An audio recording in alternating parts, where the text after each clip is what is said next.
Let me take you through the inside details of how Operation Sindoor was conceptualized. National Security Advisor Ajit Doval and a special team spearheaded this entire mission. And the goal of this mission was not only to avenge those who were killed in Pahalgam, but several other innocent lives that were lost in terror attacks that have taken place in Jammu and Kashmir.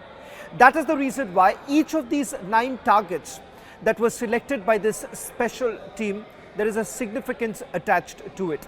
I'll take you through each of the camps of Lashkar-e-Toiba, Jaish-e-Mohammed and Hizbul Mujahideen that was targeted in these precision strikes that were carried out by the Indian Armed Forces.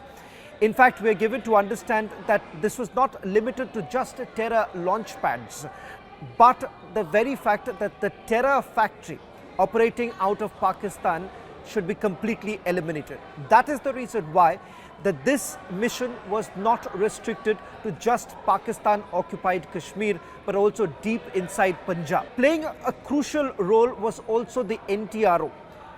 Most of these areas were under some sort of a surveillance to basically look at those who were present inside those very headquarters that were targeted. Let me just take you through some of the camps that have been targeted and the interesting aspect of each one of them. First, Bahawalpur, which is located about 100 kilometers from the international border, and this happens to be the headquarters of the Jaish-e-Mohammed. The second target, Muridke, which is about 30 kilometers from the border, which is just opposite Samba, and this happens to be the headquarters of Lashkar-e-Toiba. The third is in Gulpur, which is about 35 kilometers from the line of control Poonch Rajouri.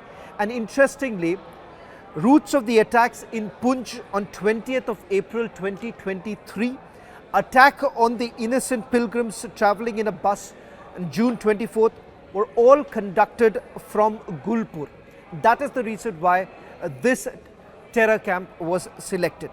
Lashkar-e-Toiba's camp in Sawai, which is again 30 kilometers from inside Pakistan-occupied Kashmir, and this is opposite the Tangdahar sector. And once again, this is linked to the 20th October 2024 terror attack that took place in Sonmarg, the Gulmarg attack that took place on 24th of October 2024, and of course the Pahalgam attack on 22nd of April 2025. All of it was plotted from this camp in Sawai.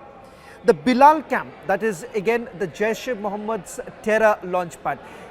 This particular camp is largely used to carry out infiltration bid. The other is the Kotli camp of the Lashkar-e-Toiba, which is about 15 kilometers from the line of control, which is just opposite Rajouri. In fact, we are given to understand that there are about 50 terrorists at this very launch pad. We do not know whether at all the 50 terrorists have been eliminated or not. That official confirmation perhaps will come in after some time. The 7th camp that was targeted was the Barnala camp, which is about 10 kilometers from the line of control opposite again Rajouri sector. 8th is very interesting because this is the Sarjal camp, which is the Jaish-e-Mohammed camp about 8 kilometers from the IB, which is again opposite Samba and Kathua. And finally, the Mehmoona camp, which is about 15 kilometers from the IB near Sialkot, and this happens to be the Hizbul Mujahideen training camp. All of it selected by the National Security Advisor along with a special team formulated by the 3 services.